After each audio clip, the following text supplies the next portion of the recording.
जय हिंद दोस्तों। स्वतंत्रता दिवस की आपको हार्दिक शुभकामनाएं।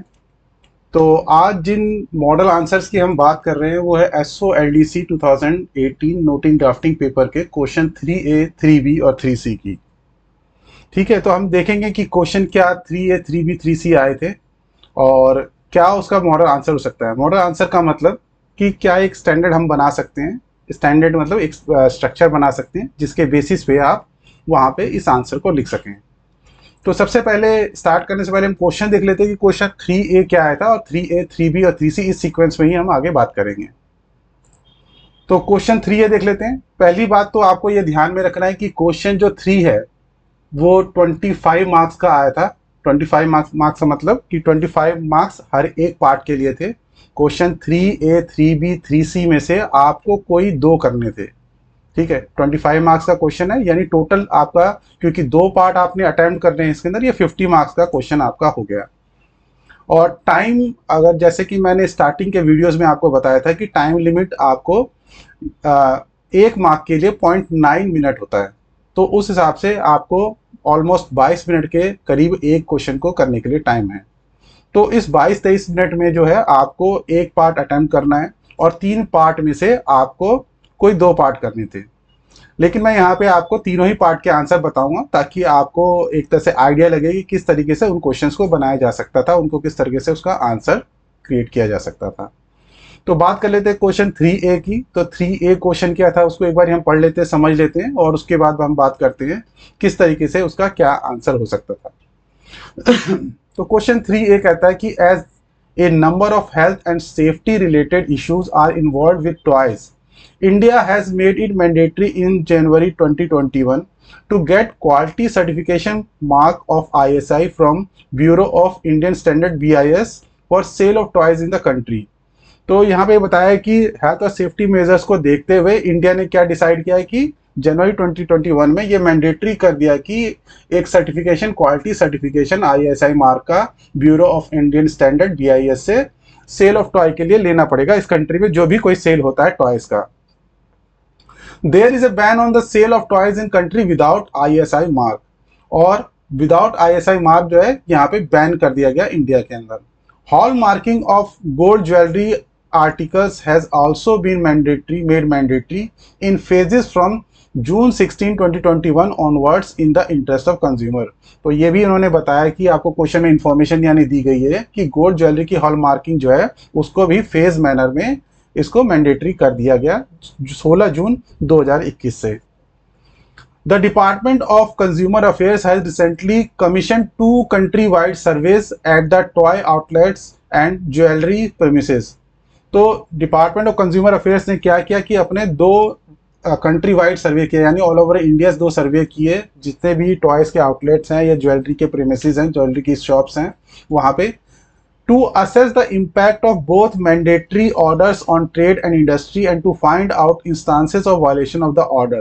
तो ये चेक करने के लिए इन्होंने जो ये मैंडेटरी किया है हॉल मार्किंग टॉयज के लिए भी और गोल्ड ज्वेलरी के लिए भी, उसका क्या इम्पैक्ट ट्रेड पे पड़ रहा है, ट्रेड और इंडस्ट्री पे पड़ रहा है, और उसके यहाँ पे कुछ पॉइंट्स बताए कि उससे क्या रिवील हुआ है।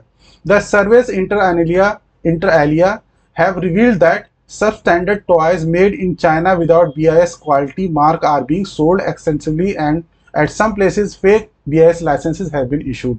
तो वहाँ इन्होंने ये ऑब्जर्व किया, उसमें ये रिवील हुआ कि सब स्टैंडर्ड टॉय जो चाइना से आ रहे हैं विदाउट BIS क्वालिटी मार्क वो बेचे जा रहे हैं, बहुत ही ज़्यादा बेचे जा रहे हैं, और जो BIS लाइसेंस है वो भी फेक मतलब दिया जा रहा है लोगों को। दिया जा रहा है का मतलब कि लाइसेंस जो है लोगों के पास वो फेक है। Fake hallmark jewellery is still in circulation, और जो फेक हॉलमार्क की वाली ज्वेलरी है वो भी सर्कुलेशन में है। Jewellery articles manufactured with smuggled gold eight illegal manufacturing centres make it retail market with fake hallmarking. तो स्मगल भी हो रही है, इलीगल मैन्युफैक्चरिंग भी हो रही है सेंटर्स पे, और इस तरीके से, यानी ये आपको 2 पॉइंट जो है यहाँ पे बता दिए गए। इसके साथ एक और बात बताई कि the government has also been losing substantial tax revenue. तो एक इन्फॉर्मेशन और दी गई कि जो गवर्नमेंट है वो अपना टैक्स रेवेन्यू भी लॉस कर रहा है इस मेल प्रैक्टिस की वजह से। तो अब बेसिकली अब हमें करना क्या है उसके बारे में बताया गया है। Put up a draft DO letter, एक ड्राफ्ट डीओ लेटर बनाना है from the additional secretary in the department to the director general BIS। तो यहाँ से देखिए, इसको अंडरलाइन कर लिए, ड्राफ्ट डीओ लेटर, ये आपका एम है जो आपको यहाँ पे करना है। कहाँ से, किसकी तरफ से भेजना है? Additional secretary in the department. तो डिपार्टमेंट, किस डिपार्टमेंट की तरफ बात कर रहे हो? Department of consumer affairs. तो डिपार्टमेंट ऑफ कंज्यूमर अफेयर्स के एडिशनल सेक्रेटरी जो है वो डीओ लेटर लिखना है उन्हें। और किसको लिखना है? डायरेक्टर जनरल BIS को लिखना है। बाकी क्या बताना है उन्हें, ये भी यहाँ पे लिखा हुआ है, advising him her to intensify their inspection and enforcement activities and take strict action including cancellation of licences and imposition of appropriate penalties against the miscreant. तो दोस्तों, ये क्वेश्चन पढ़ने के बाद आपको क्लियरली यहाँ पे दिख रहा है कि बहुत सारी इन्फॉर्मेशन दी गई है, और जो आपके पास क्वेश्चन बनाने के लिए इन्फॉर्मेशन चाहिए वो एग्जैक्टली सारी अवेलेबल है। इनफैक्ट ये भी हो सकता है कि इसमें से कुछ आप इन्फॉर्मेशन को लीव करके भी एक छोटा भी बना सकते हैं। ठीक है, तो यहाँ पे इंफॉर्मेशन की कमी नहीं है, एग्जैक्ट है, क्लियर है, सब कुछ बता रखा है। कभी कभार लोग कंफ्यूज होते हैं, यानी कि डीओ लेटर यहाँ पे लिखा हुआ है, कभी कभार लेटर लिखा होता है तो सोचते हैं कि डीओ लेटर ही बन सकता है। देखिए, रिसेंट जो भी ट्रेंड्स हैं उसके अकॉर्डिंग क्वेश्चन में जो लिखा हुआ है एग्जैक्टली आपको वही बनाना है। कोई कंफ्यूजन, मैंने जो 2-3 पेपर चेक किए उसमें कोई भी कंफ्यूजन मुझे नहीं दिखा कि किसी क्वेश्चन में कंफ्यूजन हो। जहाँ पे लेटर बोला है वहाँ पे लेटर ही बनाना है। जहाँ पे अगर उन्हें कोई ऑप्शन देना है, तो आपने देखा होगा कि किसी एक क्वेश्चन में 2016-17 के लास्ट क्वेश्चन में शायद OM/ID नोट उन्होंने लिखा हुआ था। तो जब वो उन्हें ऑप्शन देना है तो वो ऑप्शन दे रहे हैं, इसका मतलब क्लियर है कि वो इंस्ट्रक्शन उनकी क्लियर है और आपको उन इंस्ट्रक्शंस के अकॉर्डिंग ही बनाना है। आपको अपनी तरफ से इंटरप्रिटेशन नहीं करनी है कि मैं ये बना सकता हूँ, मैं ऑफिस में जनरली यही बनाता था। उससे क्या हो सकता है कि इंस्ट्रक्शन के अगेंस्ट जाके अगर आपने बनाया तो आपके मार्क्स कट सकते हैं। ठीक है, तो ओवरऑल आप पूरा पेपर देख लीजिए। पेपर के अंदर आपको क्लियर हो जाएगा कि हर जगह इंस्ट्रक्शन अगर क्लियर है तो आपको क्लियरली ही बनाना है। जो भी वहाँ पे इंस्ट्रक्शन दिए हुए हैं आपको अपना इंटरप्रिटेशन यूज़ करके नहीं बनाना है। तो ये बात आपको ध्यान में रखनी है। और इनफैक्ट अगर इस क्वेश्चन की बात करें पर्टिकुलरली, तो यहाँ पे तो क्लियर है कि डीओ लेटर बनाना है। तो हम डीओ लेटर कैसे बनेगा, उसका क्या स्टैंडर्ड होना चाहिए, किस किस तरीके से स्ट्रक्चर होना चाहिए, उसके बारे में बात कर लेते हैं। और मैं दिखाता हूँ आपको इसका क्या अटेम्प्ट करने के बाद किस तरह से लगता है। क्योंकि ड्राफ्ट डीओ लेटर लिखा था तो ऊपर एक ड्राफ्ट ये हमने मेंशन कर दिया है, लेकिन ये इतना इंपॉर्टेंट नहीं कि आप नहीं लिखेंगे तो इससे आपके मार्क्स कट जाएंगे। ठीक है, लेकिन आपने क्योंकि उन्होंने ड्राफ्ट डीओ बोले तो आप यहाँ पे एक ड्राफ्ट लिख दीजिए। जैसे कि आप अपने ऑफिस में काम करते हैं तो आपने देखा होगा कि लेफ्ट हैंड साइड पे यहाँ पे जो ड्राफ्ट भेज रहा है, यानी जो लेटर डीओ लेटर भेज रहा है, उसके डिटेल्स होते हैं। तो उसके डिटेल्स में XYZ आप यहाँ पे इसलिए लिख दीजिए क्योंकि कोशिश करनी है कि आप बिल्कुल वहाँ पे ब्लैंक कहीं पे भी ना डालें, कोई ना कोई ABC इस तरीके से मेंशन करते हैं। तो यहाँ पे हमने नाम XYZ एडिशनल सेक्रेटरी जो थे उनका यहाँ पे डाल दिया। ठीक है, यहाँ पे उनके डिटेल्स हो गए, टेलीफोन नंबर ये भी डालना है, यहाँ पे भी XYZ इस तरह से लिखना है, कोई भी हाइपोथेटिकल इस तरीके से आपको टेलीफोन नंबर भी लिख दीजिए। ठीक है, बीच में क्योंकि आपका नेशनल एम्बल होता है, यहाँ पे आप नेशनल एम्बल लिख दीजिए, बनाने की जरूरत नहीं है। वहाँ एग्जाम में आपके पास इतना टाइम नहीं होगा कि आप ड्रॉ करें। कलर कोडिंग की भी रिक्वायरमेंट मेरे हिसाब से नहीं है, तो आप कलर कोडिंग को लिखने की जरूरत नहीं कि नेशनल एम्बल इन रेड और ब्लू, इस तरह की कोई जरूरत नहीं है। इतना ही मेरे हिसाब से सफिशिएंट है, तो आप इतना लिख दें यहाँ पे। और फिर आप बात कर लेते हैं यहाँ पे कि डीओ नंबर आएगा कहाँ पे। जो डीओ नंबर का काफ़ी लोग कंफ्यूजन होती है कि डीओ नंबर यहाँ पे आएगा या यहाँ पे नीचे आएगा, क्योंकि ऑफिस में आप क्या करते हैं, मैक्सिमम ऑफिस में यहाँ पे नीचे लिखते हैं, लेकिन एज पर MOP जो लेटेस्ट MOP है उसके अकॉर्डिंग भी, और जो पुराने भी जितने भी MOPs आए हैं मैंने सबके अंदर चेक किया है, उसके अंदर डीओ नंबर हमेशा ऊपर दिया हुआ है। तो आप डीओ नंबर को ऊपर ही रखेंगे। जो इंस्ट्रक्शन बिल्कुल क्लियर है MOP के अंदर उसके अगेंस्ट आपको नहीं जाना है। ठीक है, तो डीओ नंबर यहाँ पे लिखेंगे, डीओ नंबर। और फाइल नंबर देने का जो तरीका है वो मैं पहले भी अपने क्वेश्चंस में और जो मॉडल आंसर्स मैंने बताए हैं उसमें डिस्कस किया हुआ है। तो फाइल नंबर देने का तरीका यही आपका बेस्ट है, 1/समथिंग और 4/समथिंग, यानी 4 के हेड में वो फाइल खुली और वो फर्स्ट है, सेकंड है, इस तरह की फाइल है। ये सबसे सिंपल फाइल नंबरिंग का स्ट्रक्चर होता है। तो इस तरीके से, क्योंकि ये BIS से रिलेटेड क्वेश्चन था तो यहाँ पे हमने BIS एक मान लिया कि इस तरह का कोई सेक्शन है। तो ये हाइपोथेटिकल है, ऐसा कोई एग्जैक्ट हम मुझे आइडिया नहीं है कि वहाँ पे है कि नहीं है। और आपको भी एग्जाम में कोई भी क्वेश्चन आएगा तो आपको सेक्शन का नॉलेज नहीं रहेगा, तो अपनी तरफ से एक हाइपोथेटिकल सेक्शन क्रिएट करके जो भी रिलेवेंट इस क्वेश्चन से हो उसको आप यहाँ पे ले सकते हैं। फिर बात कर लेते हैं कि बाकी चीज़ें क्या आएंगी। गवर्नमेंट ऑफ इंडिया आएगा, इसके नीचे भारत सरकार लिखा गया है। देखिए ये भी ऑप्शनल है, ये मेरी तरफ से इसलिए ऑप्शनल है क्योंकि वहाँ पे 25 मार्क्स का क्वेश्चन है। 25 मार्क्स के क्वेश्चन में टाइम मैनेजमेंट आपको देखना है। अगर टाइम मैनेजमेंट के अंदर आप ये सब लिख पा रहे हैं तो कोई प्रॉब्लम नहीं है, आप इस सबको भी इंसर्ट कर सकते हैं हिंदी में भी। लेकिन अदरवाइज क्योंकि आपने medium as a English choose किया है, तो अगर आप ये भारत सरकार ये नहीं भी लिखेंगे तब भी कोई इतना इशू नहीं है। आप government of India, ministry of consumer affairs, food and public distribution, department of consumer affairs, कृषि भवन, न्यू दिल्ली 110001, ये लिख देंगे।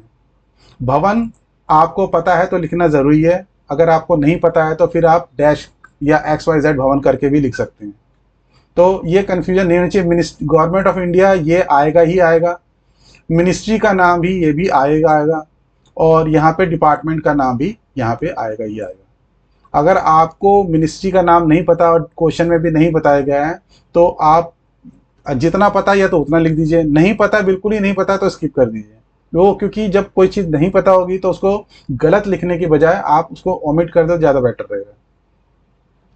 लेकिन कोशिश ये करनी है कि गवर्नमेंट ऑफ इंडिया भी आए, मिनिस्ट्री का नाम भी आए, डिपार्टमेंट का भी नाम आए, और फिर अगर भवन पता है तो भवन भी पता लिख दीजिए, नहीं तो न्यू दिल्ली लिख करके सिर्फ उतने पे एंड कर दीजिए। ज़्यादातर जो मिनिस्ट्रीज और डिपार्टमेंट है वो आपका, क्योंकि न्यू दिल्ली में भी है जिसका कोड 001 है, 0110001 है, तो आपको जनरली इसी न्यू दिल्ली में पिन कोड के साथ मिल जाएंगे। ठीक है, फिर उसके बाद आ जाता है आपका यहाँ पे डेट। तो अगर किसी को कन्फ्यूजन हो, अगर वहाँ पे आप एग्जाम में लिख रहे हैं तो आप उस एग्जाम की डेट जो भी है उसको भी लिख सकते हैं यहाँ पे, ऐसा कुछ नहीं है, कोई हाइपोथेटिकली डेट वहाँ पे डालनी होती है तो आप अपने एग्जाम की डेट को भी वहाँ पे लिख सकते हैं। फिर अब बात कर लेते हैं कि डीओ का फॉर्मेट आप सबको आपने देखा होगा एमओपी के अंदर, तो डीओ का फॉर्मेट क्या आता है, उसमें डियर आता है, तो डियर श्री एबीसी। ठीक है, एबीसी कौन हो गए आपके, यानी डायरेक्टर जनरल जिनको आप भेजेंगे, तो उनको यहाँ पे हमने एबीसी नाम दिया है। और ये director general, bureau of Indian standards, और ये इस जगह पे है। अगर आपको नॉलेज है तो लिख दीजिए, नहीं तो यहाँ पे न्यू दिल्ली करके ही छोड़ सकते हैं। ठीक है, बाकी फॉर्मेट आपको पता ही होगा, यहाँ पे विद रिगार्ड्स आता है डीओ लेटर में, योर सिंसियरली आता है। यहाँ पे एसडी साइन लिखने की जरूरत नहीं है क्योंकि आप ड्राफ्ट बना रहे हैं, ड्राफ्ट में साइन नहीं होते हैं, तो एसडी लिखें ना लिखें उससे कोई इतना फर्क नहीं पड़ता है। अब बात कर लेते हैं कंटेंट की। तो कंटेंट क्या है, जनरली जो आपको क्वेश्चन पेपर में दिया हुआ है, मोर देन एनफ कंटेंट आता है। कभी कभार कुछ लोग, अभी मेरे पास एक क्वेरी आई थी जिसके अंदर ये बोला गया कि कभी कभार किस क्वेश्चन के अंदर कंटेंट बहुत कम होता है, यानी उसके अंदर हमारे पास इंफॉर्मेशन नहीं होती कि हम उसको क्या क्या करना है। जैसे कि हम इसके अंदर 3B क्वेश्चन देखेंगे, उसके अंदर कंटेंट कम है, तो उसके बारे में भी चर्चा करेंगे।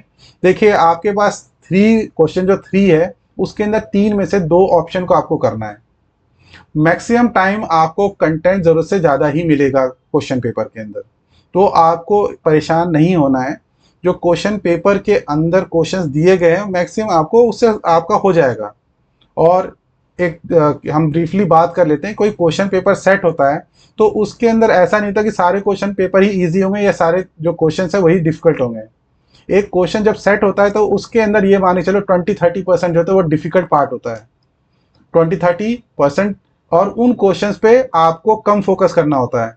लेकिन मैक्सिमम टाइम्स ये होता है कि लोग डिफिकल्ट क्वेश्चंस पे ज़्यादा फोकस करते हैं, और जो 20-30% सिंपल आता है और बाकी जो बचा आपका 60% या कह लो कि 50-60% जो एवरेज होता है, ना ज़्यादा डिफिकल्ट ना ज़्यादा सिंपल, उस पर आप फोकस कम करते हैं। तो पूरे इस यूपीएससी के इस एग्ज़ाम की या किसी दूसरे एग्ज़ाम की बात कर लो तो उसमें आपको यही करना होता है। इवन कैट में भी जब आप अपीयर होते होंगे तो आपने देखा होगा कि कैट में भी उन क्वेश्चंस के ऊपर पहले फोकस किया जाता है जो आपको आसानी से आप कर सकते हो। तो पेपर के अंदर 1-2 क्वेश्चन जिसके अंदर डाटा कम रहेगा, सिर्फ वही 1-2 क्वेश्चन ही होंगे, और मैक्सिमम ज़्यादा 3 होंगे। और क्योंकि आपके पास ऑप्शन होता है चूज करने का, तो उन पे आपको फोकस नहीं करना, ज़्यादातर आपके पास डाटा रहेगा और परेशान नहीं होना आपको। आप वहाँ पे पेशेंस से अपना कूल मेंटेन करके ही पेपर करें, आपका बहुत अच्छा होगा। तो इसमें आप ये इतना तो आपको बिल्कुल रटा होना चाहिए, ये जो फॉर्मेट है कि ये यहाँ तक लिखना है, इसको लिखने में आपको 2 मिनट से ज़्यादा नहीं लगने चाहिए। ये फॉर्मेट और ये जो नीचे का फॉर्मेट होगा, इसमें आपको कोई कन्फ्यूजन कभी भी नहीं होनी चाहिए। हाँ, मटेरियल में आप क्वेश्चन में से कैसे कैसे किस सीक्वेंस में चलेंगे, ये भी बस आपको ध्यान में देना है। तो अगर इस पैटर्न पे चलेंगे तो आपका क्वेश्चन हो जाएगा। पहले जैसे ही क्वेश्चन पेपर आप क्वेश्चन करना स्टार्ट करते हैं तो अंडरलाइन कर लें कि किससे क्या जाना है। पहले तो ये देख लें कि बनना क्या है, वो सबसे ज़्यादा इंपॉर्टेंट है। तो यहाँ पे ड्राफ्ट डीओ लेटर लिखा तो इसको अंडरलाइन कर लें। किसकी तरफ से जाना है तो इसके ऊपर टिक कर लें कि इसकी तरफ से जाना है। किसको जाना है उसकी तरफ से दूसरा कोई सिंबल बना लें। ठीक है, तो ये सब चीज़ें जो है आपको क्वेश्चन को करने में, अगर इस स्ट्रक्चर को अपने माइंड में रख के जाएंगे तो क्वेश्चन को करने में बहुत आसानी रहेगी। आपके माइंड में आधी फॉर्मेशन पहले से रेडी रहेगी कि आपको इस स्टेप से चलना है। तो इस तरीके से यानी आप पहले से ही डिसाइड कर लें, उसके अंदर क्वेश्चन पेपर अंडरलाइन कर लें कि ये पार्ट मेरे को करना है, ये इंपॉर्टेंट चीज़ है जिसको आपको ध्यान में रखना है। अब बात कर लेते हैं यहाँ पे कि कंटेंट में क्या आएगा। तो आपको मैंने ऊपर क्या फॉर्मेट आएगा, नीचे का फॉर्मेट क्या आता है वही बता दिया। और अब डीओ लेटर जो स्टार्ट होता है तो as you may be aware that इससे भी स्टार्ट कर सकते हैं, you may be aware that इससे भी स्टार्ट कर सकते हैं। This department has made so and so changes, ये इससे भी स्टार्ट कर सकते हैं। तो बहुत सारे तरीके होते हैं। इसमें से you may be aware that ये सबसे प्रचलन में है और सबसे ज़्यादा यूज़ किया जाता है, या as you may be aware that ये भी बहुत प्रचलन में, तो इसको यूज़ किया जाता है। तो यहाँ पे मैंने क्या यूज़ किया है, you may be aware that. बाकी जो सारी चीज़ें हैं इसमें से देखेंगे फर्स्ट पैराग्राफ में आपके क्वेश्चन पेपर में ही क्वेश्चन में ऑलरेडी दिया हुआ है। इसमें बताया गया था कि क्या क्या हेल्थ मेजर और सेफ्टी मेजर्स लिए गए हैं। तो इसी पैराग्राफ के रिगार्डिंग जो है यहाँ पे हमने ये बना लिया। You may be aware that Department of Consumer Affairs, keeping in view the number of health and safety related issues involved with toys, तो टॉयज से रिलेटेड जो हेल्थ और सेफ्टी इश्यूज थे उसके बारे में यहाँ पे ऑलरेडी लिखा हुआ था। इसी के बारे में हमने चर्चा की, इसी में से उठाया हमने। और वहाँ पे क्वेश्चन पेपर में जो आपको लैंग्वेज दी गई है, अगर आपको ठीक लग रही है, आप समझ पा रहे हैं तो उसी लैंग्वेज में लिखना, नहीं तो अपने सिंप्लीफाई करके अपनी लैंग्वेज में लिख सकते हैं। Involved with toys in January 2021 has made it mandatory to get the quality certification mark of ISI from the Bureau of Indian Standard BIS for the sale of toys in the country. And there is a ban on the sale of toy in the country without ISI mark. Also, to safeguard the interests of consumers, hallmarking of the gold jewelry articles has also been made mandatory in phases from June 16, 2021 onwards. तो ये जो इस paragraph में आपका लिखा गया था उसी को ही रीफॉर्मुलेट करके, यानी अपने शब्दों में आगे पीछे जो भी कुछ वर्ड्स आगे पीछे करने थे इसी को ही लेके यहाँ पे हमने ये बता दिया। तो डीओ के पहले स्टार्टिंग जो फर्स्ट पैरा होता है उसके अंदर हम ये बताते हैं कि किस चीज़ के बारे में हम बताना चाह रहे हैं। तो फर्स्ट पैरा याद रखना है कि आप बताएंगे उसको, क्योंकि जिसको आप डीओ लेटर भेज रहे हैं उसको पता तो चलना चाहिए ना किस चीज़ के बारे में। तो आपने यहाँ पे बता दिया कि ऐसी ऐसी चीज़ें जो है हमने की हैं। ठीक है, जो सेकंड पैराग्राफ है वो भी उसी के कंटिन्यूएशन में है। जो क्वेश्चन में दिया हुआ था उन्होंने बताया कि हमने सर्वे किया है, 2 सर्वे किए हैं पूरे कंट्री के अंदर, उसके अंदर ये पाया गया है। तो ये चीज़ें भी इंपॉर्टेंट है, तो ये भी हम बता सकते हैं।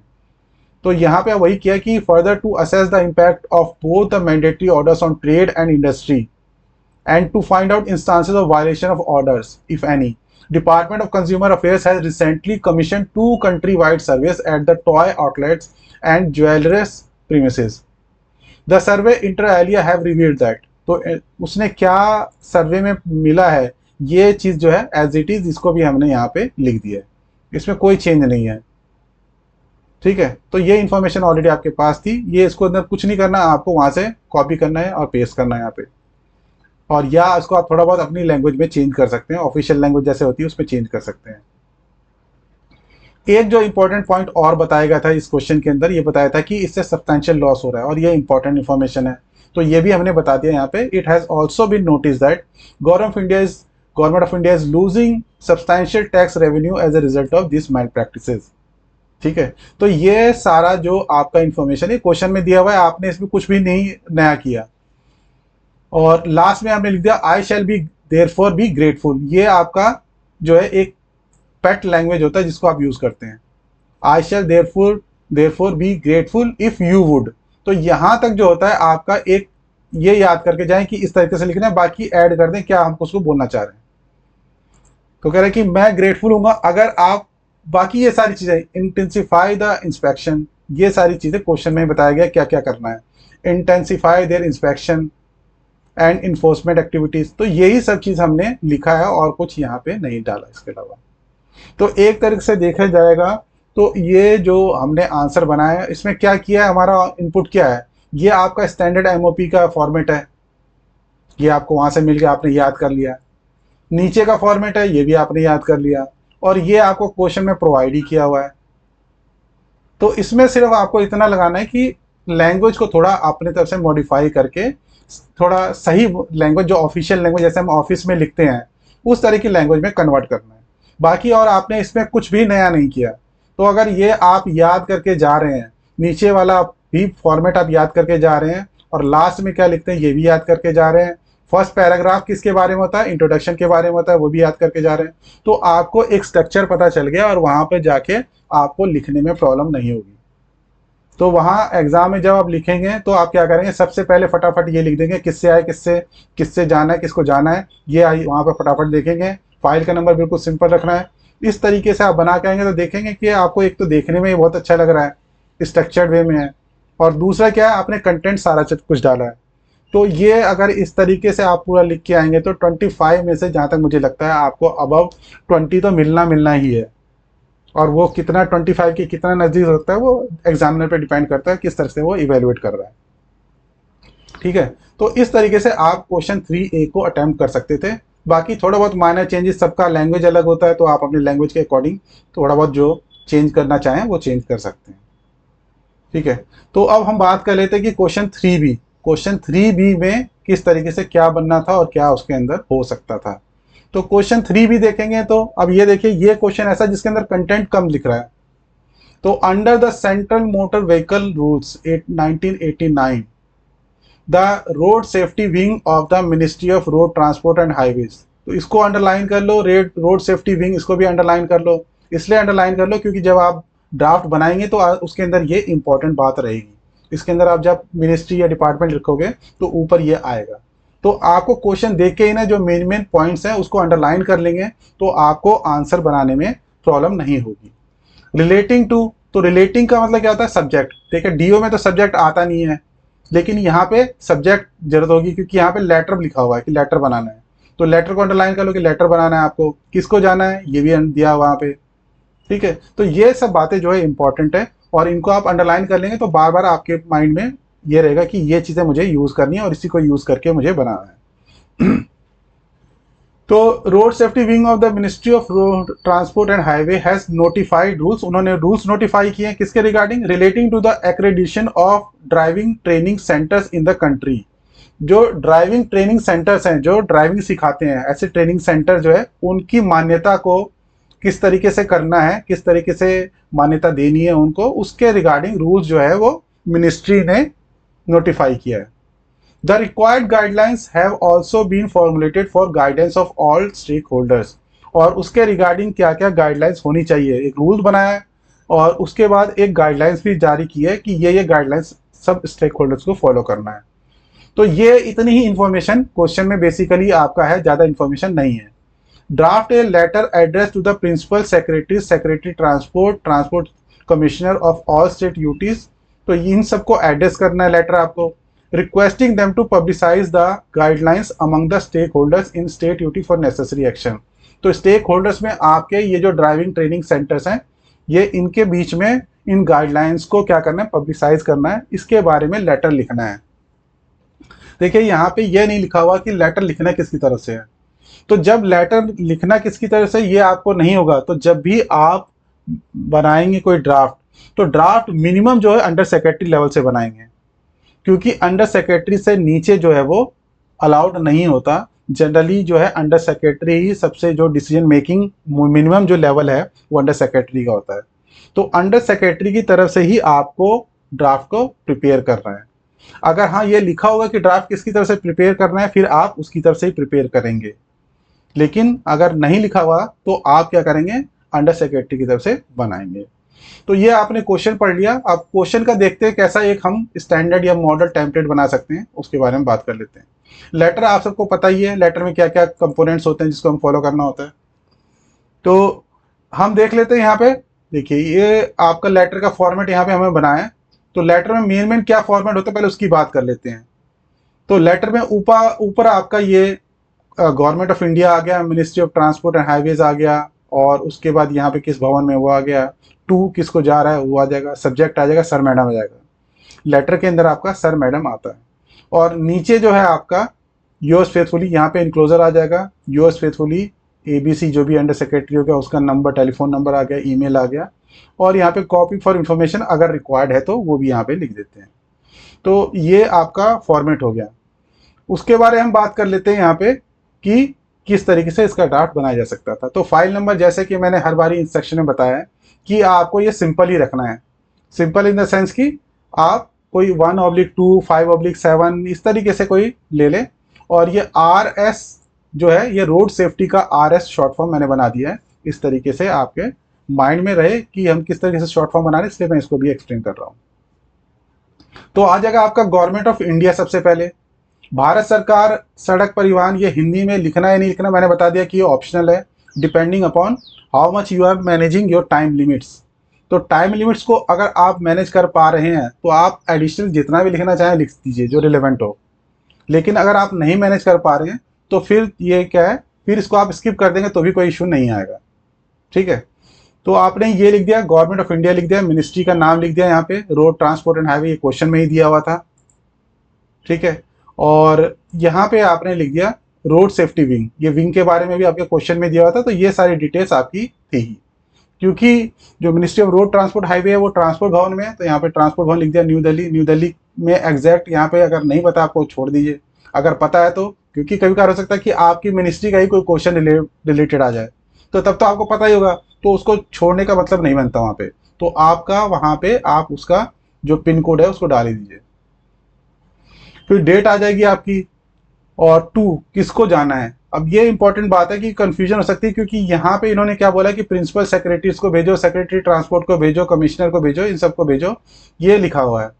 तो जहां तक अगर आप बात करें, यहाँ पे एक्रेडिशन की बात हो रही है कि मान्यता ड्राइविंग लाइसेंस को देना है, तो ये सेक्रेटरी ट्रांसपोर्ट को डायरेक्टली भेजा जाए तो ये ज़्यादा बेटर रहेगा। और प्रिंसिपल सेक्रेटरी क्योंकि जो है वो स्टेट के अंदर एक ही होता है, तो इसलिए हम क्या करेंगे उसके अंदर यहाँ पे उसको अलग से इंफॉर्मेशन के लिए भेज देंगे। यानी कंसर्न पर्सन को हम तो डायरेक्ट भेजेंगे और बाकी को क्या करेंगे हम कॉपी में भेजेंगे। तो क्वेश्चन में जब आपका इस तरीके से दिया हुआ है तो आप अपना थोड़ा माइंड अप्लाई करके ये कर सकते हैं कि जो कंसर्न पर्सन है, हम ऑफिस में भी ऐसा करते हैं कि जो भी कंसर्न पर्सन होता है जिसने एक्शन लेना है उस काम में, तो उसको डायरेक्ट भेजते हैं और बाकी को हम क्या करते हैं CC में भेजते हैं, उसको कॉपी करते हैं। तो इसलिए यहाँ पे हमने सेक्रेटरी ट्रांसपोर्ट और ट्रांसपोर्ट कमिश्नर इसका नाम ऊपर लिखा। एज पर लिस्ट ये स्टैंडर्ड तरीका होता है जिस तरीके से हम ड्राफ्ट बनाते हैं, क्योंकि ड्राफ्ट जब बनता है तब इस तरीके से लिखा जाता है, और लेकिन जब एक्चुअल लेटर जाता है तो उसके अंदर हर एक सेक्रेटरी का नाम, ट्रांसपोर्ट का सेक्रेटरी का जो भी नाम होगा उसको अलग अलग प्रिंट करके अलग अलग लेटर भेजा जाता है। तो ये ऑफिस में भी हम यही तरीका फॉलो करते हैं। तो इसी तरीके से आपको करना है। बात सब्जेक्ट की कर लेते हैं, क्योंकि लेटर में सब्जेक्ट भी होता है। तो सब्जेक्ट में आपने लिखा पब्लिसाइजिंग of guidelines for accreditation of driving training centres in India. तो ये क्वेश्चन में दिया हुआ था कि किसके रिगार्डिंग क्या बात हो रही है, जो ये यहाँ पे ये आपके क्वेश्चन में ही लिखा हुआ था। तो इतनी इन्फॉर्मेशन जो है आपकी एक तरीके से अगर देखा जाए तो यहाँ तक की इन्फॉर्मेशन जो है वो आपको क्वेश्चन में दिया हुआ है, और नीचे किसको भेजना है ये भी आपको आइडिया लग गया है। और अब बात कर लेते हैं कंटेंट की, हम क्या लिखेंगे। सर मैडम आता है लेटर के अंदर तो आप सर मैडम भी लिखेंगे।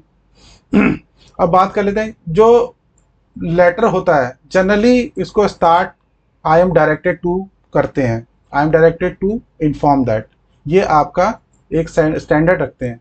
With reference to so and so I am directed to say that, या I am direct to inform that, ये भी लिख सकते हैं आप। तो बहुत सारे इनिशिएट करने के, स्टार्टिंग बिगिनिंग करने के बहुत सारे तरीके होते हैं, उसमें से एक ये है, और जनरली मैं इसको फॉलो करता हूँ।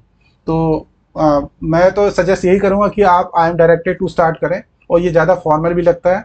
और जहाँ तक मैंने ऑफिस में काम किया है या जहाँ तक मैंने सीखा है, यही ज़्यादातर सारे मेरे सीनियर ऑफिसर्स यूज़ करते थे। बाकी आप सबके ऊपर डिपेंड करता है। एमओपी में विद रेफरेंस टू लिखा हुआ है, फिर आई एम डायरेक्टेड टू लिखा हुआ है, तो एमओपी का स्टैंडर्ड ये है। अब हम बात कर लेते हैं कि अब यहाँ पे इंफॉर्मेशन कम है, इस क्वेश्चन के अंदर इंफॉर्मेशन कम है, तो इसलिए हम यहाँ पे मैंने क्या किया है, थोड़ा ऐड किया है। अब इतना ज़्यादा आप नहीं लिखें, शॉर्ट में भी लिख सकते हैं, लेकिन फिर भी एक जो मैंने ऐड किया है उसको आपको बता देता हूँ। क्योंकि यहाँ पे एक्रेडिटेशन की बात आ रही है ड्राइविंग ट्रेनिंग सेंटर्स की, तो ऑब्वियसली कुछ ऐसा हुआ है जिसकी वजह से ये इसकी मान्यता देने की ड्राइविंग ट्रेनिंग सेंटर्स को बात चल रही है। तो जो ट्रांसपोर्ट इस मिनिस्ट्री से होंगे उनको पता होगा एक्चुअल में ये सब चीज़ें हुई है, और इसके रिगार्डिंग अगर आप डाटा ढूंढेंगे इस मिनिस्ट्री पे जाके तो आपको पढ़ने के लिए भी मिल जाएगा कि किस किस वजह से ये सब किया गया। तो जनरली जो यूपीएससी एग्जाम पेपर सेट करता है उसके अंदर ऐसा नहीं होता कि बिल्कुल हाइपोथेटिकल कोई सिचुएशन उठा के डाल दिया। जो मिनिस्ट्री या डिपार्टमेंट में काम हो रहा है उससे रिलेटेड ही क्वेश्चन फ्रेम होता है, तो आपके मिनिस्ट्री डिपार्टमेंट से रिलेटेड भी कोई क्वेश्चन आ सकता है। तो यहाँ पे ये बताने का पर्पज़ ये है कि आपको थोड़ा, अगर पीआईबी की न्यूज़ वगैरह आप पढ़ते रहते हैं तो पढ़ने से आपको क्या आइडिया रहेगा कि ये चीज़ें हो रही है, और वो आपको नोटिंग ड्राफ्टिंग में भी हेल्प कर सकता है, अदर देन आपका जनरल अवेयरनेस जो कि पेपर 1 का पार्ट है आपका। तो I am directed to inform that this ministry has carried out a causative analysis. Causative analysis का मतलब कि कॉज क्या रहा है, तो causative analysis of the various road accident studies. तो बहुत सारी रोड एक्सीडेंट की स्टडीज हुई हैं, उसमें क्या कॉज आया है कि क्यों रोड एक्सीडेंट्स हो रहे हैं, उसका जो है वो एनालिसिस मिनिस्ट्री ने करवाया है in the past, and concluded that the majority of road accidents in India occur due to drivers fault. और जो मैक्सिमम जो चीज़ सामने आई है वो क्या है कि जो मैक्सिमम एक्सीडेंट इंडिया में हुए हैं वो ड्राइवर की फॉल्ट की वजह से हुआ है। तो इसका मतलब यहाँ पे हम क्या कर रहे हैं, एक तरह से बैकग्राउंड फॉर्मेशन की कोशिश कर रहे हैं कि एक्रेडिशन जो ड्राइविंग ट्रेनिंग सेंटर्स की बात चल रही है वो क्यों हुआ, ऐसा आया कहाँ से। तो फर्स्ट पैराग्राफ जनरली आपका इंट्रोडक्टरी होता है, तो कोशिश करें कि यहाँ पे जो आपको मैटर दिया गया जिसके बारे में आपको लेटर लिखना है उसके बारे में कुछ एक दो लाइनें ऐसी बताएं जिसकी वजह से वो चीज़ हो रही है उसका पता चले। And therefore to improve this situation, तो इस सिचुएशन को इम्प्रूव करने के लिए this ministry has notified the rules relating to accreditation of driving training centres in the country. तो क्वेश्चन में आपको ये लिखा था कि ये नोटिफाई किया गया है, तो यहाँ पे हमने 2 लाइन में हमने क्या किया, ब्रीफली बता दिया क्योंकि रोड एक्सीडेंट बहुत ज़्यादा होते हैं। एक स्टडी हुई उसके पॉजिटिव एनालिसिस से कि क्या कॉज रहा एक्सीडेंट का, उसके वजह से सिचुएशन को इम्प्रूव करने के लिए मिनिस्ट्री ने इन रूल्स को नोटिफाई किया है। और गाइडलाइंस के बारे में ऑलरेडी क्वेश्चन में दिया हुआ है, further the required guidelines have also been formulated for the guidance of all stake holders. तो ये चीज यहाँ पे क्वेश्चन में ऑलरेडी लिखा हुआ है, required guidelines have also been formulated for guidance of all stake holders. तो ये क्वेश्चन में से ही इंफॉर्मेशन है, और इसकी कॉपी आप इसलिए अटैच कर देंगे क्योंकि आप सबको बोल रहे कि इन गाइडलाइंस को फॉलो करना है या नोटिफिकेशन को फॉलो करना है, या तो आप ये लिख दें कि नोटिफिकेशन और गाइडलाइंस को वेबसाइट पे रेफर कर लें, उसका लिंक भी डाल सकते हैं, या आप ये लिख दें कि कॉपी अटैच्ड है। तो ये दोनों ही तरीके से आप लिख सकते हैं। तो ये आपका एक तरह से जो फर्स्ट पैराग्राफ के अंदर आपका इंट्रोडक्शन होता है मैटर के बारे में वो आपने यहाँ पे लिख दिया। अब आगे बात कर लेते हैं। तो मेन आपने क्या किया, यहाँ पे इंट्रोडक्शन आ गया, लास्ट पैराग्राफ में आप क्या करना है वो बताते हैं, बीच में आपका थोड़ा और उसका डिटेलिंग अगर आपके पास है तो ये लिख सकते हैं, नहीं तो आप क्या है 2 पैराग्राफ तो आपके मिनिमम होंगे ही होंगे, ये 2 तो आपके मिनिमम आएंगे ही आएंगे। The notified rules provide for setting up of at least one well-equipped and competent driving training centers at district level in India. तो एक्चुअल में जो गाइडलाइंस बनी थी उसके अंदर क्या बताया गया था ये उससे लिया गया है, और उसमें से ये बताया गया कि ऐसा ऐसा। एग्जाम में हो सकता है आपको ये पैराग्राफ के बारे में नॉलेज ना हो, तो आपको परेशान नहीं होना है, सिर्फ जितने आपको इन्फॉर्मेशन है उसके अकॉर्डिंग बना दें तब भी आपको मार्क्स मिल जाएंगे, ठीक है। तो the driving training centres will be accredited and licensed by the state UT government. तो ये चीज़ आप लेकिन लिख सकते हैं अपने आप की ड्राइविंग ट्रेनिंग सेंटर्स को, क्योंकि एक्रेडिशन की बात चल रही है। तो अब एक्रेडिशन की बात चल रही है तो ये स्टेट गवर्नमेंट ही करेगा क्योंकि उसके डोमेन में आता है, तो इसलिए यहाँ पे लिख दिया कि ये जो ड्राइविंग ट्रेनिंग सेंटर्स है इनको एक्रेडिशन कौन प्रोवाइड करेगा, स्टेट या यूटी गवर्नमेंट प्रोवाइड करेगी। The proposed driving training schools therefore would help in providing quality training to vehicle drivers, improve road and environment safety and strengthen overall mobility on road। तो इससे impact क्या आएगा उसके बारे में एक लाइन लिख दी गई है कि जब ये ड्राइविंग ट्रेनिंग सेंटर्स एक्रेडिशन हो जाएगा तो उससे हेल्प क्या मिलेगी, उससे जो ट्रेनिंग है व्हीकल ड्राइवर्स की, उनकी ट्रेनिंग क्वालिटी की होगी, रोड और एनवायरमेंट सेफ्टी जो है वो बड़ा बढ़ेगा, और मोबिलिटी जो रोड्स के अंदर है, रोड्स के अंदर आप स्मूथली जो है वो एक जगह से दूसरी जगह जा पाएंगे। तो इसके अंदर थोड़ा क्या है, क्रिएटिविटी है, थोड़ा सा हमने क्या किया, अपनी नॉलेज को, अपनी जनरल अवेयरनेस को यूज़ किया है। तो ये पोर्शन जो है इसमें आपका इसको थोड़ा कम भी कर सकते हैं अगर आपको नॉलेज वहाँ पे एग्जाम में ना हो। हम जो सारी बातें कर रहे हैं वो एग्जाम पॉइंट ऑफ व्यू से बात कर रहे हैं कि एग्जाम में अगर आप बैठे हो तो क्या क्या चीज़ आपको समझ में आ सकती है, क्या क्या समझ में नहीं आ सकती है, यहाँ तक जो है आप समझ सकते हैं इसके अंदर। लेकिन क्या है, इसमें थोड़ा सा आपको इंफॉर्मेशन चाहिए होगा, बैकग्राउंड चाहिए होगा, तभी आप लिख पाएंगे। तो जितनी बातें जो है आप थोड़ा बहुत उससे मिलते जुलता लिख सकते हैं, जैसे कि ये उससे क्या इंप्रूवमेंट होगी ये बात आप लिख सकते हैं अपना बना के, ठीक है। तो इस तरह की इंफॉर्मेशन वहां पे आप इंक्लूड कर दें। अब बात कर लेते हैं, देखिए इंफॉर्मेशन इंक्लूड कर तो रहे हैं आप, लेकिन वो इस तरह की इंफॉर्मेशन नहीं इंक्लूड करनी है जो फैक्चुअल ना लगे उसका। ये क्योंकि अगर हम बोल रहे हैं कि एक्रेडिशन मिलेगा तो ये उसके लॉजिकल है कि उससे क्वालिटी इंप्रूव होगी व्हीकल ड्राइवर की, इसमें कोई जो है मैनिपुलेशन नहीं है। इंप्रूव होगा रोड और एनवायरमेंट सेफ्टी, इसमें भी कोई मैनिपुलेशन नहीं है। मोबिलिटी या सेफ्टी जो रोड पे बढ़ेगी और लोग इजीली कम्यूट कर पाएंगे, बिना रिस्क के कर पाएंगे। तो ये सब चीज़ें जो हैं ये इसके अंदर कुछ भी बनावटी नहीं है, ये क्या है जो एक्चुअल में होगा वही है। तो इंफॉर्मेशन भी वही ऐड कर सकते हैं आप क्वेश्चन के अंदर जो फैक्चुअल हो, जिसका कोई इलॉजिकल ना हो, ठीक है। इस तरीके से ही इंफॉर्मेशन ऐड करनी है। कोई ऐसी इंफॉर्मेशन आपने जो डाटा डाल दिया कि नहीं इससे तो 1 लाख रोड कहते हैं एक्सीडेंट बच जाएंगे, तो ये इस तरह की इंफॉर्मेशन से आपको बचना है कि जो फैक्चुअल ना हो। और लास्ट में हम क्या करते हैं, फिर रिक्वेस्ट करते हैं कि करना क्या है। तो it is therefore requested that the guidelines, और ये क्वेश्चन में ही लिखा हुआ क्या करना चाह रहे हैं, रिक्वेस्टिंग देम टू पब्लिसाइज। तो ये आपको ये चीज वहां पे बताना है कि requesting them to publicise the guidelines among the stakeholders. तो यही चीज आप यहाँ पे लिख रहे हैं कि requested that the guidelines of accreditation of driving training centers in India be given wide publicity in your state UT, and awareness program may also be conducted so that guidelines have maximum outreach to the stakeholders, ताकि वो जो stake holders है उनके पास maximum limit तक पहुंच सके। और क्योंकि ऊपर आपने इनक्लोजर यहाँ पे दिया था तो इसलिए कॉपी इनक्लोज आप यहाँ पे लिखेंगे। कई लोगों को कन्फ्यूजन होती है कि कॉपी इनक्लोज कहाँ लिखना है। लेटर के अंदर आप यहीं पे लिखें, और जो OM होता है उसके अंदर वो नीचे आता है कॉपी इनक्लोज, अगर आप चाहें तो। यानी OM के अंदर जब ये पूरा खत्म हो जाएगा तो इसके नीचे यहाँ पे आएगा, जबकि लेटर के अंदर आप यहाँ पे लिखेंगे। तो ये इस तरीके से आपका जो है ये मॉडल आंसर आप देख सकते हैं। बाकी ये तो स्टैंडर्ड है, यूएस फेथफुली लेटर के अंदर आता है, और ये आपका आ गया। नीचे कॉपी फॉर इंफॉर्मेशन टू करेंगे, क्योंकि प्रिंसिपल सेक्रेटरी का रोल यहाँ पे नहीं है। क्वेश्चन के अंदर कि प्रिंसिपल सेक्रेटरी को भेज सकते हैं, तो इसीलिए आप उनको कॉपी टू ही करेंगे सिर्फ। तो यहाँ पे कॉपी टू में आप उनको इन्फॉर्मेशन के लिए एज पर लिस्ट, ये जनरली डीओपीटी की साइड पे एक लिस्ट होती है, उसके अकॉर्डिंग हम बनाते हैं, तो इसलिए एज पर लिस्ट लिखा जाता है, ठीक है।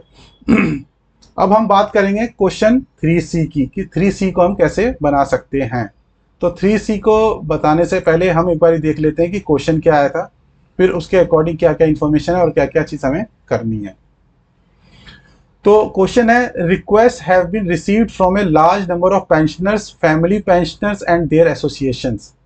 तो रिक्वेस्ट रिसीव हुई है किससे, पेंशनर से, उनकी फैमिली पेंशनर से या एसोसिएशन से रिसीव हुई है। Requesting revision of existing criteria for payment of additional pension to enable them to receive the benefit on attaining the age of 65 years। तो वो कह रहे हैं कि जो एग्जिस्टिंग क्राइटेरिया है जिसमें एडिशनल पेंशन मिलती है उसको रिवाइज करने की बात चल रही है, उस चीज़ की रिक्वेस्ट आ रही है, ताकि वो क्या कर सकें, जो बेनिफिट है वो 65 ईयर्स की एज में ही वो बेनिफिट्स ले सकें। तो इतनी बात पढ़ने से ही ये ऑब्वियस लग रहा है कि जो क्राइटेरिया है वो अभी ज़्यादा एज का है, तो एडिशनल पेंशन जो है वो 65 ईयर्स की एज में नहीं मिल रही है। ये तो आप यहाँ से इतने से ही आइडिया लगा सकते हैं अगर आपने पेंशन रूल्स पढ़े हैं या नहीं पढ़े, ठीक है। और अगर आप पेंशन रूल आपने पढ़ा होगा तो आपको पता होगा कि वो एज जो है वहाँ पे 80 ईयर्स की अभी है, कि 80 ईयर्स में एडिशनल पेंशन मिलती है। नेक्स्ट लाइन में क्या बोला है, the parliamentary standing committee has also made a similar recommendation. तो पार्लियामेंट्री स्टैंडिंग कमेटी ने भी एक सिमिलर रिकमेंडेशन दिया है। Some of the state governments have already revise the criteria applicable to pensioner family pensioner, और कुछ स्टेट ने तो अपने क्राइटेरिया को जो 80 में एक्चुअल में है पेंशन रूल के अंदर उसको रिवाइज भी कर दिया है। The government has decided to constitute a committee under the chairmanship of secretary department of pension and pensioner welfare। तो गवर्नमेंट ने डिसाइड किया है कि पेंशन और पेंशन वेलफेयर के अंडर एक कमेटी बनाई जाए विद मेंबर्स स्टाफ, और उनके साथ कौन मेंबर स्टाफ होंगे? मेंबर स्टाफ होंगे रेलवे बोर्ड के, मेंबर स्टाफ होंगे डिपार्टमेंट ऑफ पोस्ट के, फाइनेंशियल एडवाइजर होंगे ministry of home affairs and controller of general of accounts as members. तो ये सारे मेंबर्स होंगे, ये सब बता दिया गया। To examine the feasibility of revising the existing criteria, तो ये कमेटी क्या करेगी? इसको देखेगी कि फिजिबल है कि नहीं है, पॉसिबल है कि नहीं है, कितना ये हम कर सकते हैं इस क्राइटेरिया को चेंज, ये इसके बारे में ये भी देखा जाएगा। तो हमें यहाँ पे क्या बोला है? क्लियरली बोला है कि a draft of OM to be issued for approval of joint secretary. तो यहाँ पे एक ओएम इशू होना है, prepare a draft of the OM to be issued, एक ओएम इशू होना है, और for the approval joint secretary, आपको प्रिपेयर करना है अप्रूवल के लिए ज्वाइंट सेक्रेटरी के। यहाँ पे ये नहीं लिखा हुआ कि ज्वाइंट सेक्रेटरी के बिहाफ पे जाना है। तो कई लोग कंफ्यूजन क्या करते हैं कि ओएम बनाते हो ज्वाइंट सेक्रेटरी के बिहाफ पे, ये ज्वाइंट सेक्रेटरी के बिहाफ पे नहीं है, ज्वाइंट सेक्रेटरी के अप्रूवल के लिए जा रहा है, लेकिन एक ओएम बनाना ये बोला गया है। तो अगर जब ये नहीं पता कि किसके बिहाफ बनाना है तो आपको अंडर सेक्रेटरी के बिहाफ पे बनाना है। हमने क्वेश्चन 3 में 3 क्वेश्चन को डिस्कस कर रहे हैं हम, और तीनों में देखेंगे इंस्ट्रक्शंस क्लियर है। स्टार्टिंग में जो 3A था उसमें बोला कि ड्राफ्ट डीओ लेटर, सेकंड में बोला कि लेटर बनाओ, और थर्ड में बोला कि ओएम बनाओ। तो किसी में भी कंफ्यूजन नहीं है कि जो क्वेश्चन में बोला गया वो नहीं बनाना हो। तो वहां पे भी आपको क्वेश्चन पेपर पढ़कर कोई कंफ्यूजन नहीं होनी चाहिए, जो लिखा है एग्जैक्ट वही बनाना है, चाहे आप ऑफिस में कुछ भी बनाते हो। ठीक है, तो ये पॉइंट हमेशा ध्यान में रखना है, क्योंकि काफी लोगों को कंफ्यूजन होती है कि हम ऑफिस में तो डीओ लेटर बनाते हैं सर्कमस्टांसेस के अंदर, अब मैं यहाँ पे क्या बनाऊं। तो ये चीज आपको ध्यान में रखना है, और इसमें कोई कंफ्यूजन नहीं होनी चाहिए, इंस्ट्रक्शन के अकॉर्डिंग ही बनाना चाहिए। और एक क्योंकि छोटी सी बात और मैं बता देता हूँ, जो SOLDC एग्जाम है वो इंटरप्रिटेशन का पेपर नहीं है। जनरली जो रूल है, रूल को आप कितना समझ पाए एज इट इज, उसी के बारे में है। तो वहां पे कई भी क्वेश्चन पेपर 1 हो चाहे पेपर 2 हो चाहे पेपर 3 हो, आपसे इंटरप्रिटेशन जनरली नहीं पूछते हैं वहां पे। तो आपको उसी वे में आपने माइंडसेट को रखना है कि इंटरप्रिटेशन नहीं पूछी जाएगी, और उसी तरीके से पेपर 1 पेपर 2 और पेपर 3 तीनों को प्रिपेयर करना है। एक आधा क्वेश्चन इधर उधर उसकी बात नहीं चल रही है, इन जनरल कोई इंटरप्रिटेशन नहीं पूछा जाता है। तो आपको इस तरीके से ही वहां पे करना है, जो इंस्ट्रक्शन क्लियर है उसी को ही इंप्लीमेंट करना है। वहां पे जो क्वेश्चन के अंदर या रूल के अंदर बता रखा है कि ये रूल में ये कहता है, तो एग्जैक्ट वही आपको समझना है और पढ़ना है। तो इस बात क्लियर हो गई। तो अब हम बात कर लेते हैं इसका मॉडल आंसर क्या हो सकता है। तो मॉडल आंसर में सबसे पहले तो आप यहाँ पे लिख देंगे फाइल नंबर। अच्छा, फाइल नंबर में भी एक पॉइंट और बता देता हूँ, कई लोग एफ नंबर लिखते हैं, तो एफ नंबर नहीं होता, नोटिंग के अंदर एफ नंबर होता है, क्योंकि नोटिंग जो होता है फाइल का पार्ट होता है। ये कम्युनिकेशन जब हम किसी को भेजना है तो इसमें सिर्फ नंबर लिखा जाता है, वो फाइल नहीं है, आपका कम्युनिकेशन है। ठीक है, तो इसलिए यहाँ पे सिर्फ नंबर आता है। इवन बहुत अच्छी अच्छी मिनिस्ट्री डिपार्टमेंट के में भी मैंने ये मिस्टेक को नोटिस किया है, एफ नंबर लिखते हैं, एफ नंबर नहीं होता, सिर्फ नंबर होता है। आप नंबर लिखते हैं, और जो यहाँ पे मैंने स्टैंडर्ड तरीका अपना बता रखा है लिखने का, सिंपल तरीका, कि आप कोई भी 5, 6, 7 कुछ भी लिख सकते हैं, ऑब्लिक 2, 3, 4, और ईयर जो जिस ईयर का वो आप कॉम्बिनेशन बना रहे हैं, और यहाँ पे मैटर किससे रिलेटेड है, जिससे रिलेटेड मैटर है उसका यहाँ पे बना दो, क्योंकि ये मैटर जो है इस्टेब्लिशमेंट से रिलेटेड लग रहा है, पेंशन की बात हो रही है, तो हमने यहाँ पे इस्टेब्लिशमेंट बना दिया। बाकी गवर्नमेंट ऑफ इंडिया आएगा, मिनिस्ट्री का नाम आएगा, डिपार्टमेंट आएगा, इतना तो आपको मिनिमम लिखना ही होता है। तो गवर्नमेंट ऑफ इंडिया लिख दिया, ministry of personnel public grievance and pension. ठीक है, ये यहाँ पे पेंशन से रिलेटेड चीज़ें डील होती हैं, तो इसलिए आपने ये लिखा। और यहाँ पे इनफैक्ट आपको बता भी रखा था क्वेश्चन के अंदर कि यहाँ पे जो आपके सेक्रेटरी होंगे department of pension pensioner welfare, वो आपके चेयरमैन होंगे, चेयरमैनशिप उनके पास होगी। तो यहाँ से भी आप हिंट ले सकते थे कि ये डिपार्टमेंट का काम हो सकता है। और ये लोकनायक भवन में है, तो आपने यहाँ पे लिख दिया भवन का नाम, न्यू दिल्ली, और डेटेड जो भी यहाँ पे डेट होगी एग्जाम की आप वो डाल सकते हैं। ऑफिस मेमोरेंडम, यहाँ पे सब्जेक्ट आता है इसके अंदर, तो सब्जेक्ट यहाँ पे लिखते हैं कॉन्स्टिट्यूशन ऑफ कमेटी, क्योंकि कमेटी एग्जामिन करेगी, पूरे क्वेश्चन में ये बताया गया है, तो हम क्या यहाँ पे क्या कर रहे हैं, कॉन्स्टिट्यूशन ऑफ कमेटी, और उसका क्या काम रहेगा, examine the feasibility of revising the existing criteria of payment of additional pension under CCS pension rule 2021 regarding. तो ये आपका इसका टॉपिक हो गया। अब बात कर लेते हैं, देखिए जो ओएम होता है वो इसी से स्टार्ट होता है, I am directed to state that, to enclose that, to forward that, बाकी का ये आपका आ सकता है। तो जब आपको कोई चीज़ इनक्लोज करके भेजनी होती है तो आप उसको इनक्लोज दैट लिखते हैं, I am directed to enclose that. और जब आपको कोई चीज़ फॉरवर्ड करनी है दूसरे डिपार्टमेंट के ही एक्शन के लिए, तो आप I am directed, the undersigned is directed to forward that लिखते हैं आप उसमें। और यहाँ पे अगर कुछ एनक्लोज भी नहीं करना, आपको फॉरवर्ड भी नहीं करना, आपको सिर्फ सिंपली कोई बात बतानी है, तो आप वहाँ पे लिखते हैं state that. The undersigned is directed to state that this department has received a large number of representation from. तो ये लाइन जो है आपकी, जो इसमें क्वेश्चन में स्टार्टिंग में बताया गया था, ये वही चीज़ है, इसमें कुछ भी नया नहीं है। तो यहाँ पे पहले पैराग्राफ में आपका क्या आता है, एक तरह से थोड़ा इंट्रोडक्शन, तो वो इंट्रोडक्शन क्वेश्चन में से ही लेना है, लेकिन receive large number of representations, और आप रिक्वेस्ट बोल सकते थे from pensioner family of pensioners and pensioner welfare association requesting revision of existing criteria for payment of additional pension under CCS pension rule 2021। जो लेटेस्ट पेंशन रूल है वो 2021 का है। अगर आपको ईयर याद ना हो तो सिर्फ आप इतना अंडर सीसीएस पेंशन रूल्स भी बोल सकते हैं। ईयर ऐसा मैंडेटरी नहीं कि आपको ईयर याद रखना, याद रहेगा तो बहुत अच्छी बात है, नहीं याद है तो आप इसको सिर्फ CSS pension rule, CCS pension rule इतना ही लिख दीजिए। To enable them to receive the benefits on attaining the age of 65 years onward and accordingly this department has decided. तो यहाँ तक आपकी जो इन्फॉर्मेशन आपके फर्स्ट पैराग्राफ में दी गई थी उसी को ही हमने यहाँ पे अपनी लैंग्वेज की फॉर्म में डाला, ठीक है। और फिर इस रिक्वेस्ट जो आई है उस पर हम क्या एक्शन लेना चाह रहे हैं उसके बारे में आपने ब्रीफली बता दिया। This department has decided to examine the same through a committee headed by secretary department of pension pension welfare so and so. तो इनकी चेयरमैनशिप के अंडर डिपार्टमेंट ने डिसाइड किया है कि एग्जामिन करना है रिक्वेस्ट को। तो हमेशा जब हम फर्स्ट पैराग्राफ को बना रहे हैं तो उसके अंदर आप ये बताइए कि ये क्या एम है इस ड्राफ्ट को बताने का या बनाने का, या क्वेश्चन में क्या बताया गया था उसको ब्रीफली बता दिए, ताकि आइडिया लग जाए आपको कि ये मैटर जा रहा है। तो इवन आप जब ऑफिस में भी काम कर रहे हैं तो आप ऐसे ही बनाना चाहिए, आप उसको बताएंगे ना कि ये चीज़ें हम जो है इस वजह से ये ड्राफ्ट लिखा जा रहा है। तो थोड़ा आप क्लैरिटी रखेंगे अपने माइंड के अंदर सीक्वेंस क्या क्या होना चाहिए और उसको फॉलो करेंगे तो देखेंगे कि आपका ऑफिस में एज वेल एज एग्जाम में भी आप क्या है अच्छा ड्राफ्ट बना रहे हैं और उससे आपके मार्क्स भी अच्छे होंगे और ऑफिस में भी आपका काम करने का जो तरीका होगा वो बेटर होगा। Currently rule 44 and rule 50 of CCS pension rule 2021 provide for.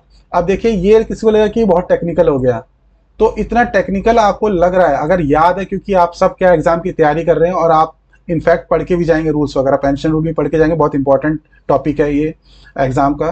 तो आपको वहाँ पे अगर ये रूल्स नंबर याद है तो रूल्स नंबर डाल दें, नहीं तो आप लिखें करंटली सीसीएस पेंशन रूल 2021, और इनफैक्ट अगर ये भी नहीं 2021 भी नहीं पता तो CCS pension rule provides for payment of additional pension family pension to the pension welfare. यानी अभी क्या करंट पोजीशन बता देंगे कि अभी 80 ईयर्स के कंप्लीशन पे बेनिफिट्स मिलते हैं, ठीक है, क्योंकि आप बोल रहे कि बेनिफिट देना है उनको 65 ईयर्स पे करना है, तो आप ये तो बताना ही पड़ेगा नहीं करंटली अभी क्या पोजीशन है। तो करंटली पोजीशन बताने के लिए आपने बता दिया कि ये 80 ईयर्स एंड अबव पे आप जो है अभी करंट का सिनारियो है और इसको हम चेंज करने की बात कर रहे हैं। However recently parliamentary standing committee, जो कि क्वेश्चन में दिया था कि उसने अपने रिपोर्ट में ये बोला है कि इस तरीके से इसको रिवाइज करना है, रिकमेंड किया है इसको। तो इसके अंदर ये जो 40th रिपोर्ट लिखा है ये आपका हाइपोथेटिकल है, आप सिर्फ इसको इन इट्स रिपोर्ट भी कर सकते हैं। Recently parliamentary standing committee in its report has made recommendation of revision of existing criteria for payment of additional pension family pension of the pensioner. तो ये जो है आपका सारा क्वेश्चन में ही दिया हुआ था, उसी को हमने बाकी चीज़ें लिखी है। And the state government of, और क्योंकि क्वेश्चन में लिखा गया है कि कुछ स्टेट गवर्नमेंट्स ने, some of the state governments have already revised, तो ये रिवीजन जो है हमने यहाँ पे नाम छोड़ते नहीं है खाली, ब्लैंक नहीं डालते, इसलिए हमने यहाँ पे ABC और DF ये जो है एक नॉमेनक्लेचर लेके बना दिया है। यानी सिंपल बता दिया कि ABC कोई XYZ जिससे बोलते हैं हम, इस तरीके से बता दिया कि स्टेट ABC DEF GHI ने जो है ऑलरेडी इस क्राइटेरिया को रिवाइज कर दिया है। The state government of blank नहीं छोड़ना है आपको, ठीक है। या तो आप सिंपली ये लिख दिए कि some of the state governments have already, जो कि लैंग्वेज है क्वेश्चन पेपर का। लेकिन ये कि आप जब वहाँ पे ऑफिस में इस तरह का ड्राफ्ट बनाते हैं तो उसमें आप लिखते हैं ना कि एग्जैक्टली इस स्टेट ने किया, उसका नाम लिखते हैं। अगर नाम नहीं पता तो ABC DF GHI इसलिए लिख दिया गया है। ऐसा नहीं लिखना चाहिए कि हमने एग्जैक्टली सिर्फ क्वेश्चन पेपर में से लैंग्वेज कॉपी कर लिया और उसी को पेस्ट करके सिर्फ हमने ड्राफ्ट बना दिया। थोड़ा यहाँ पे अपनी लैंग्वेज को यूज़ करके, और जैसे ऑफिस में हम एक ऑफिशियल लैंग्वेज में लिखते हैं उस तरीके का बनाएंगे तो थोड़ा बेटर बनेगा और आपको मार्क्स भी अच्छे मिलेंगे। और फाइनली आपको बताना है कि कमेटी जो बनेगी उसके अंदर मेंबर्स कौन कौन होंगे। तो ये ऑलरेडी क्वेश्चन में दिया हुआ ये इन्फॉर्मेशन आपको, तो इस तरीके से आप टेबुलर फॉर्म में ये बता सकते हैं। In consideration of the above it has been decided by the competent authority to constitute a committee with the following composition. तो कंपोजिशन में ये ऑलरेडी क्वेश्चन में देखा कि ये चेयरमैन होंगे और ये सब मेंबर होंगे, तो सिर्फ ये इसको आपने डाल दिया। जब इस तरह की कमेटी बनाई जाती है तो जनरली ये बताया जाता है कि ये क्या काम करेंगे और ये कितने टाइम के अंदर अपनी पहली रिपोर्ट देंगे या पहली मीटिंग कब करेंगे। तो ये बात भी अगर आप समझ लेंगे तो अगर इस तरह का क्वेश्चन आता है तो ये सब डाल सकते हैं आप। The committee shall examine the request of pensioner, family pensioner, pensioner welfare association along with the recommendation of Parliamentary Standing Committee and present its report on feasibility of revising the existing criteria for additional pension to the pensioners, family pensioners within 3 months of first meeting। ठीक है, तो इसमें जो काम होना है ministry committee का काम करना है कमेटी ने, वो सारी बातें बता दी कि वो एग्जामिन करेंगे सारे रिक्वेस्ट जो आए हैं, और जो रिकमेंडेशन है पार्लियामेंट्री स्टैंडिंग कमेटी की उसको भी स्टडी करेंगे, जो और फिजिबिलिटी कितनी है उसके ऊपर रिपोर्ट अपनी क्या करेंगे 3 महीने के अंदर देंगे फर्स्ट मीटिंग के बाद। यानी फर्स्ट मीटिंग कब हो रही है उससे 3 महीने के अंदर ये रिपोर्ट अपनी देंगे। 3 महीने जनरली स्टैंडर्ड एक जनरल जो ऑफिस में होता है वो जनरली 3 महीने का रखा जाता है कि 3 महीने के अंदर फर्स्ट मीटिंग के बाद एक रिपोर्ट एक्सपेक्ट की जाती है। ये टाइम लाइन बढ़ भी जाता है, लेकिन क्या है आप वहां पे लिखने के लिए 3 महीने लिख सकते हैं। This issues with the approval joint secretary admin. ये जॉइंट सेक्रेटरी का नाम यहाँ पे इसलिए डाला गया क्योंकि यहाँ पे बोला गया था कि जो ये ड्राफ्ट बनाना है वो अप्रूवल किसके लिए, जॉइंट सेक्रेटरी के अप्रूवल के लिए भेजा जाएगा। तो इसलिए ये उनके अप्रूवल से इश्यू हो रहा है, ये हमने यहाँ पे लिख दिया। बाकी जाएगा किसके सिग्नेचर से, अंडर सेक्रेटरी, क्योंकि मिनिमम अंडर सेक्रेटरी ऐसा लेवल है जो इस तरह के ड्राफ्ट को भेज सकता है। बाकी फॉर्मेट का टू ऑल कमेटी मेंबर्स आ जाएगा, और copy for information PPS to secretary, क्योंकि ये चेयरमैन है इनको भेज दिया, और दूसरा NIC पे मिनिस्ट्री के वेबसाइट पे अपलोड करने के लिए इसको भेज दिया। तो ये इस तरीके से आपका जो क्वेश्चन 3C था उसको आप इस तरीके से कर सकते थे। तो होपफुली आपको ये इस तरीके से करके आपको समझ में आएगी, ये चीज़ें आप लिख सकते हो।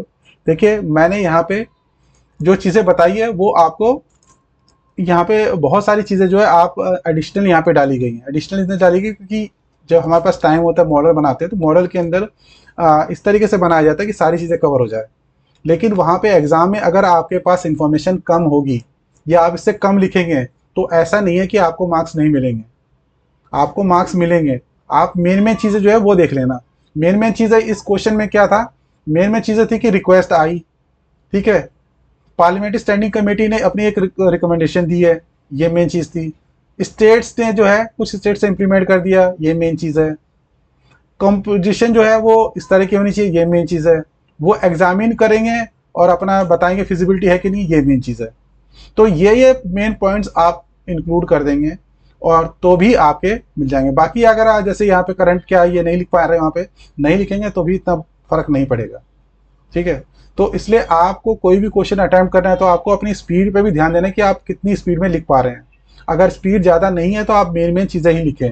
हाँ, इनके फॉर्मेट में कोई कॉम्प्रोमाइज़ नहीं है, ये फॉर्मेट आप पूरा लिखेंगे, इसको छोड़ सकते हैं, इसमें आपके पास ऑप्शन है, क्योंकि हिंदी में जो लिख रहे हैं हम ये इसकी रिक्वायरमेंट बहुत ज़्यादा नहीं है। अगर आप छोड़ देंगे तो कोई इशू नहीं है।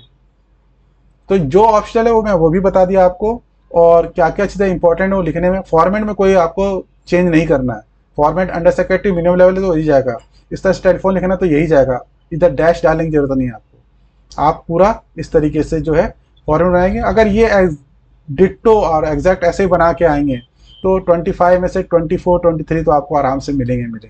इनफैक्ट 25 ही मिल सकते हैं। अगर मेरे पास इस तरह का कोई ड्राफ्ट आएगा और उसका आंसर इस तरह से बना होगा तो मैं 25 में से 25 उसको मार्क्स दूंगा ही दूंगा।